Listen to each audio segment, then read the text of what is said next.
네, 안녕하세요. 마크로진 비아의 우재영입니다. 제가 오늘 발표드릴 내용은 앞서 설명드린 그 에이텍 시퀀싱 데이터가 나오면 분석을 어떻게 진행을 하는지, 그 데이터는 또 어떻게 봐야 하는지에 대해서 설명을 드리도록 하겠습니다. 일단 간단하게 앞에서 말씀드린 걸 정리해 보면 결국 에이텍 시퀀싱은 지놈상에서 오픈되어 있는 리전을 찾기 위한 그 어플리케이션이라고 말할 수 있습니다. 그렇게 되면은 그 오픈되어 있는 그 리전에서 나오는 프레그먼트들은 분명한 특징을 가지고 있고, 이러한 특징들이 내 데이터에서 어떻게 나타나는지, 그리고 그런 어떤 지노믹 리전에 위치하고 있는지를 분석하는 어플리케이션입니다. 간단하게 일단 분석하는 워크플로우에 대해서 설명을 해드리도록 하겠습니다. 그래서 첫 번째로 이제 저희가 앞에서 그 에이텍 라이브러리 시퀀싱을 하게 되면 패스트 큐가 나오게 됩니다. 그렇게 해서 일루미나 그 패스트 큐가 나오게 되는데, 저희가 휴먼 일단 151 페어핸드 랭스 기준으로는 한 10에서 15기가 정도 뽑는 거를 권장을 하고 있습니다. 이는 최종적으로 분석을 할 때 분석에 사용 가능한 프래그먼트 수가 15밀리언 정도가 돼야 되는데요. 그걸 맞추려면 10에서 15기가 정도 생산해야 되는 걸로 알고 계시면 될 것 같습니다. 그렇게 패스트큐가 생산이 되면 그걸 바로 사용하는 것이 아니라 저희가 지놈에 매핑을 해서 리전을 확인을 해야 되는데, 이때 리드에는 그 앞서 말씀드린 것처럼 그 뉴클레어 프리 리전 같은 경우에는 되게 인서트가 짧습니다. 인서트가 짧게 되면 당연히 시퀀싱된 리드에는 어댑터와 같은 분석에는 불필요한 서열들이 붙어 있게 되는데요. 이제 그런 것들을 제거해주는 스텝을 거치게 됩니다. 리드 프리 프로세싱을 저희는 이제 트림 갈로라는 툴을 이용해서 분석을 하고 있습니다. 그렇게 해서 어댑터라든지 로우 퀄리티 베이스가 트리밍된 이제 리드를 저희가 보타이 2라는 프로그램을 이용해서 레퍼런스 지놈에 얼라인을 하게 됩니다. 그렇게 얼라인이 된 후에는 또 그거를 또 바로 사용하는 것이 아니라, 기본적으로 첫 번째 이제 마이토콘드리얼 리드에 붙은 그 리드를 제거하게 됩니다. 이 이유에 대해서는 제가 뒤에 다시 설명해 드리긴 할 거고요.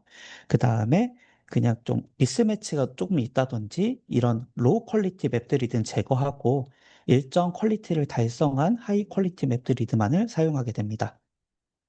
그리고 일반적으로는 저희가 시퀀싱을 할 때 페어드 엔드로 이제 시퀀싱을 하게 되는데요. 가끔씩 리드들을 보면 페어드 엔드의 특징이 아닌 좀 모양이 이상하게 붙은 리드들이 존재하게 됩니다. 그래서 그런 것들을 다 제외하고 여기 있는 프로퍼리 페어드 맵드 리드만 골라내서 사용해서 저희가 하이 퀄리티 맵드 리드만 뽑아가서 분석에 사용하고 있습니다. 그리고 나서는 이제 저희가 분석을 할 때 또 라이브러리 제작 과정 중에서 증폭 과정이 PCR 증폭 과정이 들어가기 때문에 이 증폭 과정에 의한 바이어스가 생길 수가 있습니다. 그래서 그런 것들을 제거하기 위해 피카드라는 툴을 이용해서 PCR 듀플리케이트를 제거하게 됩니다. 그렇게 돼서 지금 리드가 프리 프로세싱 되고 지놈에 얼라인 되었으며 여러 가지 필터링을 거친 이제 리드들을 이용해서 저희가 피크를 콜링하게 됩니다. 여기서 말하는 피크라고 말하는 거는 기본적으로 지놈상에서 그 저희가 오픈 크로마틴을 찾게 되는데, 전체 지놈에 그냥 존재하는 것이 아니라 열려 있는 영역만을 뽑아낸 것이기 때문에 특정 지놈의 데이터가 리드들이 몰려 있을 수밖에 없습니다. 그래서 그 몰려 있는 그 부분을 저희가 특정을 해서 피크라고 부르게 되고, 그런 특징들을 이용해서 저희가 피크 콜링을 진행하게 됩니다. 그리고 나서 이 피크 콜링, 그 콜링된 피크는 또 그대로 다 쓰이는 것이 아니라 여기 뭐 이제 블랙리스트라는 그 리전이랑 오버레이 되면 저희가 버리고 있는데요. 이 블랙리스트라고 하는 것은 기본적으로 저희가 어떠한 NGS 플랫폼으로 분석을 하든지 자꾸만 그냥 일반적으로 나오는 것들이 있습니다. 이제 이런 것들은 사실은 그 NGS 데이터 상에서 어떤 이 에이텍의 특징에 의해서 나오는 것이 아니라 그냥 뭘 해도 나오는 것이기 때문에 분석에 오히려 혼선을 줄 수가 있어요. 그래가지고 그것들을 제거하기 위한 필터링 작업을 진행하게 됩니다. 그렇게 해서 최종적으로 이제 콜링된 피크를 저희가 사실 이 피크, 지금 이 에이텍 시퀀싱을 하는 거는 단순히 오픈되어 있는 리전만 찾는 것이 중요한 것이 아니라 이 리전이 우리 몸에 어떤 기능과 관련 있는지를 또 찾아내려고 하는 것이기 때문에 어노테이션 작업을 해야 됩니다. 그래서 저희는 툴로 칩시커라는 툴로 어노테이션 작업을 하고 있습니다. 이렇게 기본적인 분석이 모두가 종료가 되면 이제 이 데이터의 퀄리티를 확인하는 과정을 저희가 하고 있습니다. 그러면 이제 다음 슬라이드부터는 이제 앞서 이제 이 워크플로우들 중에서 나오는 아웃풋들 그리고 조금씩 생각해 봐야 되는 점들에 대해서 간략하게 설명을 해드리도록 하겠습니다. 이제 첫 번째로 저희가 막스투로 피크 콜링을 하게 되면 이런 결과를 받으실 겁니다. 그래서 사실은 이렇게 글자랑 숫자랑 막 나열되어 있기 때문에 어떤 데이터인지 확인하시기 어려울 수가 있는데요. 이제 간단하게 저희가 이 데이터들을 어떻게 보면 되는지 먼저 말씀을 드리도록 하겠습니다. 그래서 제일 먼저 앞에 있는 요 네 개는 이 피크의 위치와 길이에 대해서 나타내고 있습니다. 그래서 이게 어느 크로모점에 어디서부터 어디까지 길이가 어느 정도인지를 위치 정보를 나타내고 있다라고 생각해 주시면 될 것 같고요. 그 다음 이 파일업이라는 거는 어쨌든 저희가 시퀀싱된 리드를 주노머에다 쌓아가지고 피크를 콜링하게 되는 건데, 그래서 이 파일업은 지금 정의된 이 피크 리전에 대해서 어느 정도의 리드가 쌓였는지 평균을 나타내는 거라고 보시면 되겠습니다. 그래서 이것이 나중에 어떻게 보면 시그널의 강도가 된다고 생각하시면 될 것 같습니다. 그 다음에 아까 말씀드렸던 것처럼 피크 콜링이라는 것은 그 기본적인 특정 리전이 주변의 다른 리전보다 더 어떤 인리치가 되어 있는 정보를 판단하는 것이기 때문에 그 막스투라는 프로그램 내에서는 글로벌하게 백그라운드를 잡게 되고 그다음에 특정 리전 중에서 어느 부분이 튀어나와 있는지를 찾게 됩니다. 그래서 이 폴드 일리치먼트라는 값은 그 이 피크가 정의된 리전이 주변보다 얼마나 튀어나와 있는지를 확인하는 값이라고 생각해 주시면 될 것 같습니다. 네, 그 다음에 이제 로그10 P-밸류, 로그10 Q-밸류 같은 경우에는 이런 튀어나온 것을 확인한 다음에 이런 튀어나온 것이 정말 우연인지 아니면은 정말 우연이 아닌지를 통계적인 방법으로 판정을 하게 되는데 이제 거기서 나오는 P-밸류랑 그 다음에 Q-밸류, FDR 그 코렉션의 Q-밸류라고 생각하시면 될 것 같아요. 그리고 나서 이제 이 피크 네임 같은 경우에는 그냥 임의로 저희가 순서대로 쭉 피크가 이름이 붙게 되는 결과입니다. 그래서 이 막스투 피크 콜링 결과가 가장 최초로 이제 분석에서 나오는 것이고 여러분들이 확인하시는 첫 번째 데이터라고 보시면 될 것 같습니다. 네, 그 다음은 이제 저희가 이 피크를 칩시커라는 툴을 이용해서 어노테이션을 하게 됩니다. 그래서 이 어노테이션 작업은 이미 알려져 있는 예를 들어 휴먼이면 휴먼, 뭐 진코드, 랩시커 같은 DB에서 특정 영역들이 어떤 유전자다라는 정보가 있는데 이 정보랑 앞서 있던 피크 콜링에 나와 있었던 리전 정보를 합쳐가지고 네, 이 피크의 근처에 어떤 유전자들이 있는지를 나타내주는 지표라고 생각하시면 될 것 같습니다. 그래서 크게 이 결과는 이 어노테이션 부분과 뒤에 빨간색으로 쳐진 부분이 이렇게 살짝 나뉘어서 지금 표시를 했는데요. 이 어노테이션에는 어떤 값들이 나오냐면 크게 일단 항목으로는 프로모터, 5' UTR, 3' UTR, 엑손, 인트론, 다운스트림, 인터제닉 이런 어노테이션들이 붙게 됩니다. 그래서 기본적으로 저희가 이 칩시커를 돌릴 때 프로모터의 정의는 TSS, 트랜스크립션 스타트 사이트 기준으로 업, 다운스트림 3kb를 잡고 있고요. 그렇게 돼서 지금 예시에서 보시면은 이 프로모터 1kb 이내에 있다고 하는 거는 이 피크와 가장 가까운 트랜스크립션 스타트 사이트가 1kb 이내에 존재함을 의미합니다. 그런 식으로 해서 예를 들어서 근데 프로모터 근처에 프로모터가 없으면 그 다음에는 UTR을 찾고 그 다음엔 5' UTR을 찾고 그 다음 3' UTR, 엑손 이런 식으로 순서대로 찾아 나간다고 생각하시면 될 것 같습니다. 이제 그 다음에 이제 빨간색 부분이 실제적인 어떻게 보면 어노테이션이 또를 위한 제일 중요한 값인데요. 여기 보시면 제가 빨간색으로 칠해놓은 가장 뒤에 있는 Distance to TSS라는 항목이 있습니다. 이 항목은 앞에 보였던 각 콜링된 피크에서 가장 가까운 트랜스크립션 스타트까지의 거리를 나타냅니다. 그렇게 돼서 여기서 보면 양수가 있고 음수가 있는데 양수랑 음수는 서로 방향을 나타내고요. 그래서 하나의 준 근처에 여러 개 트랜스크립트가 있을 텐데 그 여러 개 트랜스크립트 중에 가장 가까운 거를 나타내게 됩니다. 여기서 주의해야 할 것은 트랜스크립트와의 거리가 아니라 그 트랜스크립트의 스타트 사이트와의 거리라는 것을 좀 더 집중해서 보시면 좋을 것 같습니다. 그래서 가까운 그 거리를 가지는 그 트랜스크립트가 여기 나오게 되고요. 이 트랜스크립트의 gid 그리고 그 gin에 해당하는 그 포지션 정보와 스트랜드가 나오게 됩니다. 여기서 스트랜드 1은 플러스 포워드, 그 다음에 2는 마이너스 리버스 스트랜드를 나타냅니다. 그래서 저희 고객들 중에 많이 질문 주시는 게 이런 어노테이션 결과와 그다음에 뒤에 있는 이 트랜스크립트 결과가 간혹 가다가 아이디가 다르게 나오는 경우가 있는데, 그래서 제일 중요한 그 칩시커라는 툴에서 이 디스턴스 투 TSS라는 정보를 이용해서 어떻게 어노테이션을 하게 되는지 제가 간단하게 그림으로 설명을 해드리도록 하겠습니다. 네, 여기에 콜링된 피크가 있고 근처에 두 개의 트랜스크립트가 있습니다. 그래서 트랜스크립트 A에는 지금 리버스 방향이기 때문에 그 트랜스크립션 스타트 사이트가 이쪽에 위치하게 됩니다.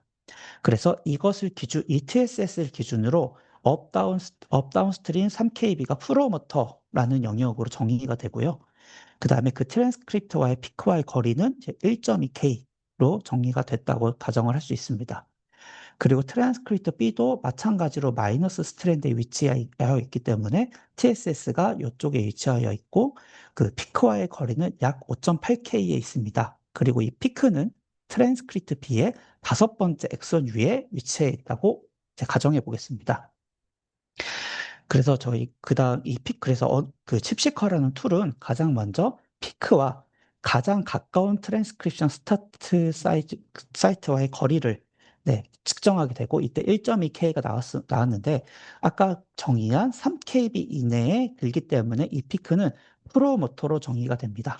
그래서 앞서 보여드렸던 이 엑셀 시트의 프로모터, 그 다음에 이거는 1.2KB니까 1에서 2KB 사이라는 어노테이션이 붙게 됩니다. 그리고 나서 디스턴스 투 TSS 이것 또한 1K 제일 작은 게 1.2K이기 때문에 그게 적히게 되고, 이 TSS에 해당하는 트랜스크립션 A가 트랜스크립트 ID에 적히게 됩니다. 이제 아래쪽을 보시면 또 다른 이제 피크가 있는데, 이 피크는 마찬가지로 트랜스크립트 C와는 그 TSS와의 거리가 4.5K, 그 다음에 트랜스크립트 D와는 5.8K라고 가정을 해보겠습니다. 이때 이 피크는 지금 가장 가까운 트랜스크립션 스타트 사이트의 거리가 3KB를 넘어서기 때문에 프로모터로는 어노테이션이 되지 않습니다. 근데 트랜스크립션 D의 엑손 위에 오랩되어 위치하여 있기 때문에 어노테이션은 트랜스크립트 D의 다섯 번째 엑손에 위치해 있다는 어노테이션이 나오게 됩니다. 근데 아까 말씀드렸던 것처럼 디스턴스 투 TSS는 이 피크와 가장 가까운 트랜스크립트의 것이 어노테이션 되기 때문에 트랜스크립트 D가 아닌 C가 어노테이션이 되게 됩니다. 여기서 이제 여러분들이 많이 혼란을 일으키시는 점이 이 트랜스크립트 ID의 트랜스크립트 그리고 이거에 해당하는 쥔과 어노테이션에 나와 있는 트랜스크립트 D의 쥔 간이 다르기 때문에 내가 무엇을 봐야 하나요? 라는 문의를 많이 하시게 되는데요. 그래서 이러한 기준이 요 디스턴스 투 TSS 이 피크랑 가장 가까운 TSS와의 거리 기준으로 모든 것이 첫 번째로 기준을 잡기 때문에 이것을 보시면서 이 데이터를 확인하시는 것이 가장 중요하겠습니다. 그래서 짧게 요약을 하면은 이 피크의 어노테이션에 대해서는 이 distance to TSS라는 것이 가장 중요하다. 이거를 가지고 내가 가장 가까운 트랜스크립트 어디까지를 가지고 쓸 것인가를 가지고 이제 트랜스크립트 아이디라든지 쥔 아이디를 가지고 사용하시는 것을 권장을 하고 있습니다. 예를 들어서 가장 짧게 잡는다고 하면은 사실은 이 어노테이션에서 이 프로모터라고 되어 있는 것을 선택을 해서 쥔 아이디를 셀렉션하는 경우가 가장 많다고 할 수가 있습니다. 네. 그렇게 돼서 각 피크별 이제 어노테이션 된 것을 모아서 이런 트랜스크립트 어노테이션의 디스트리뷰션을 파이 차트로 보신다든지 할 수가 있습니다. 네, 다음으로는 이제 전체 분석된 결과에 대해서 이제 QC를 진행을 하는데요. QC 같은 경우에는 저희가 뭐 ATEC QC라는 툴에서 나온 페이퍼에서 제시한 기준들, 그 다음에 인코드 프로젝트에서 제시하고 있는 기준들을 적절히 혼합해서 사용을 하고 있습니다. 첫 번째로 가장 먼저 보게 되는 것은 프래그먼트 사이즈 디스트리뷰션입니다.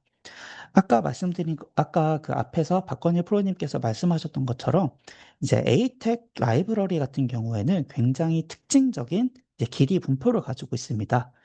그 결국에는 그 시퀀싱 리드라는 것은 앞에서 만들어졌던 그 라이브러리의 특징을 그대로 재현이 되기 때문에 분석된, 매핑된 결과에서도 이런 프래그먼트 사이즈 디스트리뷰션이 명확한 특징을 가진지를 확인하게 됩니다. 그래서 좋은 퀄리티 같은 경우에 이런 식으로 NF 리전이 가장 높게 나타나면서 그 외에 이제 모노, 다이, 트라이 같은 리전들이 뚜렷하게 나타나는 것이 가장 좋은 퀄리티라고 보실 수가 있고요. 이제 이런 식으로 NRF는 낮으면서 이제 다이가 높은 이런 것들은 좀 퀄리티가 떨어지는 샘플들이라고 보시면 되겠습니다. 이제 그 다음에는 마이토콘드리얼 리드 이제 레이시오를 보게 되는데요. 이제 이 부분은 제가 아까 그 분석 워크플로우에서 설명을 드렸을 때 그 저희가 분석 과정 중에 마이토콘드리얼 리드를 제거한다고 말씀드렸잖아요. 그래서 에이텍 어플리케이션 같은 경우에는 기본적으로 오픈 크로마틴, 그러니까 어느 부분은 닫혀 있고 어느 부분은 열려 있는, 그래서 열려 있는 부분을 보는 어플리케이션인데 기본적으로 마이토콘드리얼 즈는 모두 열려 있습니다. 그렇기 때문에 사실 이 에이텍 어플리케이션이랑 맞지가 않아서 저희가 분석에는 제거를 하게 되고요. 그리고 TM5 자체는 어쨌든 간에 오픈된 그 마이토콘드리아든 그다음에 아니든 다 오픈되어 있으면 다 붙게 되는데 마이토콘드리아는 어쨌든 상대적으로 많이 열려 있기 때문에 리드가 좀 많이 나올 수밖에 없는 특징을 가지고 있습니다.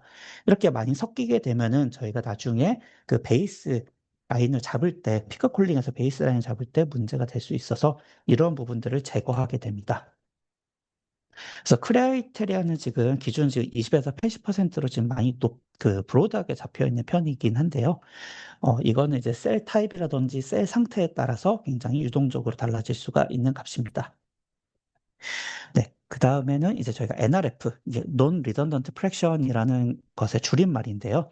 이거는 앞에서 그 분석 과정 중에 있었던 그 PCR duplicate에 관련된 값입니다. 그래서 아까 라이브러리 제작 과정 중에 이제 라이브러리 양을 시퀀싱을 하기 적당한 양을 만들기 위해서 증폭을 시키게 되는데 이제 그 증폭된 것을 영양을 다 제거하고 나서 남은 리드가 적어도 70% 이상은 되어야 한다.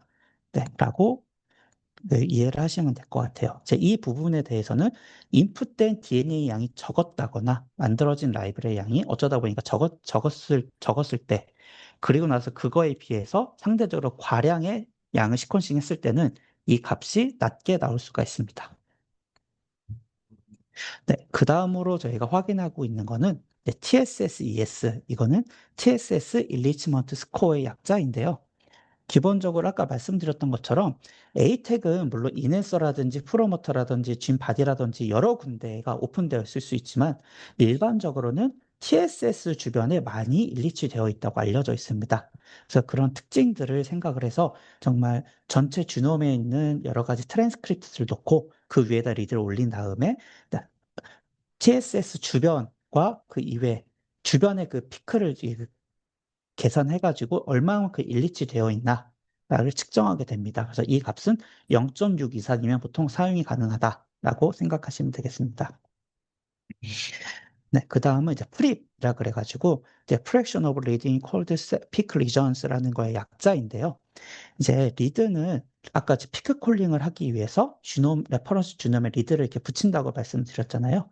이제 어느 부분은 피크로 콜링이 될 것이고 어느 부분은 콜링이 안 될 것입니다. 그래서 이때 피크로 콜링된 부분의 전체 리드 중에서 피크로 콜링된 리전 안에 있는 리드가 얼마큼이냐. 더 간단하게 말하면 사실은 내가 전체 리드 중에서 분석에 피크를 콜링하기 위해서 사용된 리드가 몇 개, 얼마큼이냐라고 생각했을 때 20%만 넘어도 이 정도는 저희가 사용이 가능하다라고 얘기를 하고 있습니다. 네, 그렇게 돼서 이런 식으로 QC를 보고 나서 이제 저희가 아까 보여드렸던 그 뱀 커버리지, 지놈의 커버리지에 대한 것이라든지 이거를 비기그 포맷으로 제공을 하고 있고요.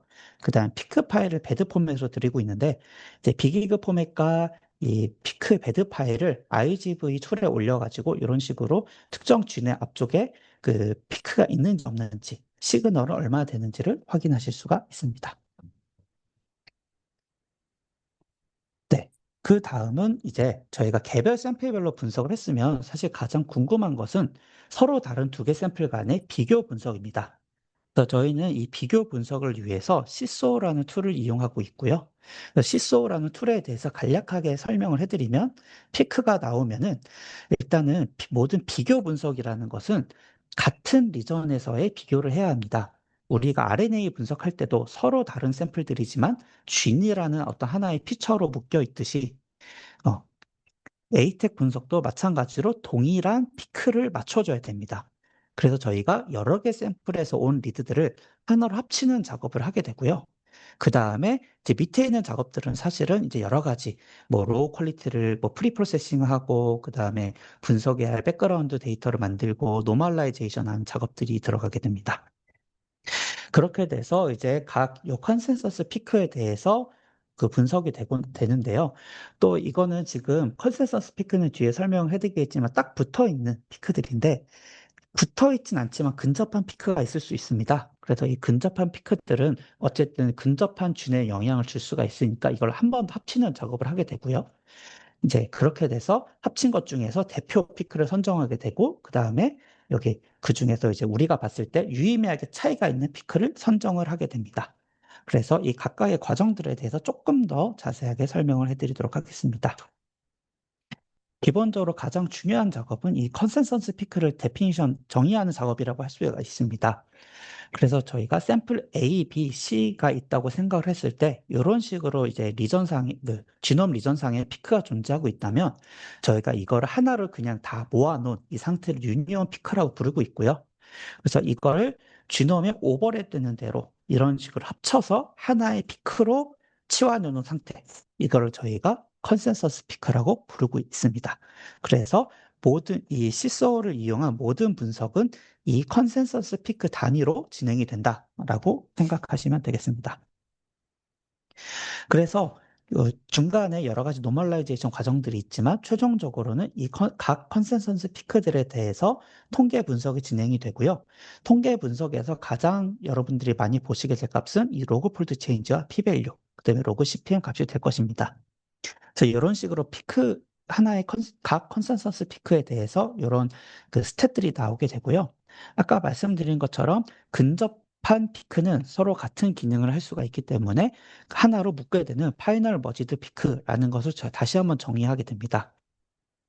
파이널 머지드 피크의 정의는 서로 다른 두 개의 피크의 거리가 사이의 거리가 100bp 미만이면서 합쳤을 때 OKB가 되지 않을 때 저희가 하나의 피크라고 정의를 하고 있고 그걸 저희가 파이널 머지드 피크라고 정의를 하고 있습니다. 근데 이런 예시처럼 첫 번째 피크랑 두 번째 피크가 100bp 이내에 있으면서 합쳐진 피크가 OKB 이내에 있기 때문에 이 두 개의 컨센서스 피크는 하나의 파이널 머지드 피크로 정의가 됩니다. 그리고 이때 이 파이널 머지드 피크의 대표 피크를 정의하게 되는데요. 이 대표 피크는 이 합쳐진 두 개의 피크들 중에 p-밸류가 가장 낮은 것을 그 해당 파이널 버지드 피크의 대표 피크로 정리를 하게 됩니다. 그래서 이 파이널 버지드 피크의 폴드 체인지 CPM 값은 로그 CPM 값은 모두 이 대표 피크의 값을 그대로 가져오게 됩니다. 근데 다만 p-밸류 같은 경우에는 p-밸류는 보통 어쨌든 일반적으로는 오류, 뭐 에러 레이트 이런 것들을 의미하기 때문에 여러 개의 피크가 합치면은 중복 그 에러가 중첩될 수가 있겠죠. 근데 이거는 뒤에 가서 뭐 FGR 코렉션 같은 걸 다시 하긴 하지만 이 내에서는 이 피크에다가 합쳐진 피크 횟수를 곱한 값이 p-밸류로 출력이 되게 됩니다. 그래서 이 예시와 같은 경우에는 첫 번째 컨센서스 피크가 0.3인데 두 개의 피크가 합쳐졌으므로 곱하기 2가 되어서 0.0006이 나오는 식입니다. 그리고 세 번째 그 컨센서스 피크 같은 경우에는 근처에 피크가 없었기 때문에 본인이 파이널 머지드 피크가 됩니다. 그렇게 돼서 이제 이런 식으로 저희가 이제 엑셀 파일을 보통 이렇게 나가게 되는데요. 이제 이 파일을 보시면은 이제 이런 식의 숫자들이 또 다 들어가 있습니다. 그래서 각각의 컬럼에 대해서 또 간단하게 설명을 해드리면, 이제 앞에 있는 이 크로모좀 스타트 앤드 랭스 같은 경우에는 파이널 머지드 피크, 여기 있는 합쳐진 이 리드의 영역을 나타내게 되고요. 넘 테스트 같은 경우에는 이 파이널 머지드 피크에 몇 개의 컨센서스 피크가 들어있는지를 나타냅니다. 그 다음에 여기는 그 옆에 있는 넘업, 넘다운 로그 폴드 체인지 같은 경우에는 예를 들어서 여기 있는 지금 크로모전 19번의 이 리전에는 두 개의 컨센서스 피크가 있었는데 하나는 폴드 체인지가 업, 하나는 폴드 체인지가 다운입니다. 사실 이런 거는 어떻게 보면은 좀 의미가 퇴색된다고 할 수가 있죠. 이런 식으로 최대한 어, 요거는 1이어야 되는데 잘못 들어갔나 보네요. 네, 이런 식으로 여러 개가 합쳐졌을 때 그것들이 모두 같은 방향을 바라보고 있는 게 가장 좋다고 얘기할 수가 있습니다. 그래서 P밸류는 아까 말씀드렸던 것처럼 네, 여기 여러 개 있는 테스트 그 컨센서스 피크의 통계 분석 결과 중에서 개수만큼 곱하기 2가 된 것이고요. 그 다음에 이 FDR 값은 이 전체 P밸류를 이용해서 FDR 커렉션 된 것이라고 생각하시면 되겠습니다. 네, 값입니다. 그리고 요 다이렉션 같은 경우에는 이 대표 컨센서스 피크의 폴드 체인지의 방향을 의미하고요. 여기는 랩 테스트는 사실은 안 보셔도 되는데 저희가 분석을 했을 때 컨센서스 피크마다 인덱스가 고유의 인덱스가 붙습니다. 그래서 이 대표 레프리젠티드 컨센서스 피크가 인덱스가 어떤 건지 그다음에 레프리젠티드 컨센서스 피크의 로그 폴드 체인지와 로그 CPM이 차례대로 나오게 됩니다. 요게 이제 기본적으로 이제 시소 분석 결과에서 각 샘플, 각 비교 조합별 결과에서 보시게 되는 스탯 값들이라고 생각하시면 되겠습니다. 그 다음으로 나오는 것들은 이제 그것들을 만들기 위해서 이제 부가적인 정보들이 좀 더 들어가게 되는데요. 여기는 이제 n 언더바 값이 기본적으로 각 샘플별, 예를 들어서 테스트 그룹엔 두 개의 샘플이 있었는데, 그리고 컨트롤 그룹엔 두 개, 총 네 개 샘플의 노멀라이즈드 카운트 값, 그 다음에 그 옆에는 각 그룹의 해당 값들을 이제 그 평균을 낸 값이 적히게 됩니다. 그 다음에 피크 소스 같은 경우에는 아까 그 첫 번째 과정 중에서 샘플 A, B, C 가 합쳐져서 이렇게 데이터셋이 머지가 되는데 예를 들어서 이 피크 요세 번째 컨센서스 피크는 샘플 C에서만 온 것이잖아요. 샘플 A, B에서는 오지 않았습니다. 이제 이런 것처럼 이 피크가 어떤 샘플들에서 콜링돼서 여기까지 오게 된 건지를 샘플을 다 적어둔 거라고 생각하시면 될 것 같아요. 그 다음에 여기 시그라고 적혀져 있는 거는 저희가 기본적으로는 로그 폴드 체인지 1 이상 그리고 FDR이 0.05 미만인 거 그거를 만족하는 피크는 시그니피컨트로 나오게 되고요. 그렇지 않은 거는 노로 나오게 됩니다. 근데 만약에 이 기준에 아예 만족하는 피크가 하나도 없을 때는 저희가 임의로 기준을 FDR p-value를 0.05가 아니라 로우 p-value 기준 0.05로 바꿔서 이제 시그니피컨트를 다시 세고 그거를 나타내게 됩니다. 그 다음으로 여기는 마이너스 로그 10 큐밸류 같은 경우에는 이 앞서서 있던 이 FDR 값에다가 마이너스 로그 P를 취한 값이라고 생각하시면 되겠습니다. 그래서 이러한 결과들을 이용해서 힙맵이라든지 MA 플랫들이 결과로 나오고 있습니다. 네, 그 다음에 이제 설명해 드릴 것은 앞서서 지금까지 저희가 분석한 이제 여러 가지 그것들은 벌크 RNA-seq인데요. 최근에는 앞서서 아까 발표를 들으셨던 것처럼 싱글셀 단위로 ATAC 분석을 다 하고 있습니다. 그래서 이 하나의 잼에 하나의 셀이 들어가서 그 잼에는 각 셀마다 고유한 인덱스를 가지고 있고 저희가 이걸 가진 채로 시퀀싱을 하게 되면은 이 바코드별로 그 리드들을 모아서 그 각 셀별로 방금 봤던 오픈 리전을 다 찾게 되는 원리로 이용하게 됩니다. 저희가 앞서서 벌크 RNA 같은 경우에는 여러 가지 툴을 조합을 다 해가지고 저희가 분석을 하고 있지만 이 10X사에서는 이런 분석을 한 번에 할 수 있게끔 셀레인저 ATAC이라는 프로그램들을 제공하고 있습니다. 그래서 그 안에서는 뭐 바코드 프로세싱이라든지 뭐 얼라이먼트, 뭐 듀플리케이션, 뭐 마킹, 피크 콜링, 셀 콜링 이런 것들이 전부 다 종합적으로 다 이루어지게 되어 있습니다. 네. 아까 그 어떤 결과를 보여줄 수 있는지는 대략적으로 설명을 해드렸기 때문에 저희가 결과를 받으셨을 때 웹 서머리 파일 내에서 좀 중요하게 보는 플랫들이 어떠한 그림이 좀 좋은 거고 어떠한 그림이 나쁜 것이다라는 걸 간단하게 좀 설명을 드릴 것 같은데요. 첫 번째로는 이 랭크 플랫을 저희가 보통 가장 먼저 보게 됩니다. 그래서 이 랭크 플랫에서 가장 중요한 점은 셀과 논셀이 딱 구별이 되는 이 지점, 이 클리프가 정확히 나타내야 된다는 점인데요. 예를 들어서 셀 퀄리티가 떨어진다거나 좋지 않게 되면 이런 식으로 프로그램을 봤을 때도 어느 부분을 끊어서 어디서부터는 셀이고 어디까지는 논셀인지를 판정하기 애매한 부분들이 생기게 됩니다. 그래서 이런 것들을 보고 샘플의 퀄리티가 좋았다, 나빴다를 판단하실 수가 있고요. 이 프래그먼트 디스트리뷰션 플롯도 마찬가지로 셀과 논셀이 명확하게 구별이 돼야 합니다. 이런 식으로 겹쳐져서 어떤 게 셀이고 어떤 게 논셀인지를 판단하기 어려운 경우에는 퀄리티가 낮다고 판단할 수 있습니다. 그리고 그 다음으로는 이제 TSN이 플랫이 그 안에 나오게 될 텐데요.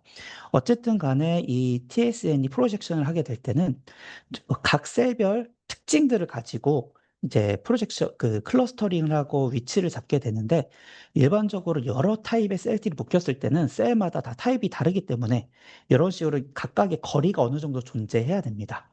하지만 이제 샘플이 여러 개 좀 터졌다든지 퀄리티가 좋지 않은 경우에는 그런 피처들이 다 옅어지기 때문에 이런 식으로 클러스터가 하나로 다 뭉쳐지게 됩니다. 그 다음에 요 인서트 사이즈 디스트리뷰션, 이 프래그먼트 사이즈 디스트리뷰션은 아까 보셨던 것과 동일합니다. 그다음에 TSS도 마찬가지고요. 이 플랫들도 전반적으로 웹 서머리에서는 보셔야 되는 게 이 셀과 논셀의 결이 확실하게 구별이 되는지 이것을 위주로 봐주시면 될 것 같습니다. 그다음에 싱글셀 ATEC 시퀀식 또한 이거는 원래라면 예전에는 싱글셀 그냥 ATEC 따로, 진 익스프레션 따로 해서 이것을 서로 지금 따로따로 분석한 다음에 분석적인 기법을 이용해서 합쳤어야 했는데 이번에는 이제 이렇게 이 잼 안에 보면은 이런 식으로 그 진 익스프레션 라이브러리를 제작하기 위한 프라이머랑 에이텍 라이브러리를 제작하는 프라이머가 동시에 붙어 있고 그것들이 동일한 그 10x 바코드, 셀 바코드를 가지고 있어서 물리적으로 에이텍의 데이터의 셀과 진 익스프레션의 셀을 합쳐서 분석할 수 있게 된 기술입니다. 그래서 이것 또한 10x사에서 셀레인저 아크라는 프로그램을 제공하고 있어서 저희가 앞서서 만들어진 진 익스프레션 라이브러리, 그 다음에 에이텍 라이브러리를 각각을 한 번에 분석을 하게 됩니다. 내부에서는 이런 식으로 진 익스프레션 패스트 큐가 일반적인 진 익스프레션 분석을 전부 다 동일하게 진행을 하고요. 에이텍 분석도 앞서서 보여드렸던 여러 가지 에이텍 분석들을 하게 됩니다. 그리고 나서 제일 큰 특징은 어쨌든 간에 이것은 지금 하나의 셀에 대해서 진 익스프레션과 에이텍을 동시에 했기 때문에 이 두 개를 합쳐서 셀 콜링을 하게 되고요. 그렇게 해서 통과된 콜링된 셀에 대해서 각각의 진 익스프레션과 에이텍 분석, 그다음에 피처 링키지 분석을 다 진행을 하게 됩니다. 네, 여기서 보면 이제 복잡하게 조인트 콜링에 대해서 설명을 하고 있지만 사실 가장 중요한 것은 에이텍 퀄리티만 좋아서도 진 익스프레션 퀄리티가만 좋아서도 셀이 콜링이 되진 않고요. 둘 다 퀄리티가 어느 정도 좋아야만 하나의 셀로 이제 콜링이 된다라고 생각하시면 될 것 같습니다. 그래서 이런 식으로 웹 서머리에서 보시면은 이제 여기는 요 X축은 이제 에이텍에 대한 거, Y축은 진 익스프레션에 대한 거고요. 이것 또한 셀과 논셀의 구별이 확실하게 되어야 저희가 퀄리티가 좋다라고 얘기를 하고 있습니다. 네, 마지막으로 이제 이 피처 링키지 분석은 아까도 이제 설명을 해드렸지만 기본적으로 이제 에이텍의 시그널의 퀄리티가 커질수록 쥔의 발현이 커지는 것. 이걸 보통 우리 이제 포지티브 코릴레이션이 있다고 하고 반대의 경우를 우리가 이제 네거티브 코릴레이션이 있다고 하니까요. 이제 이런 분석을 하게 되고요. 이제 이러한 결과 파일 내부에 보면은 그 싱글 셀 단위로 어떠한 피크가 어떠한 유전자랑 코릴레이션을 가지는지가 다 나와 있습니다. 그래서 이러한 결과를 저희가 웹 서머리나 루프 브라우저에서 확인할 수가 있습니다. 네. 제가 오늘 준비한 발표는 여기까지입니다. 네. 경청해 주셔서 감사합니다.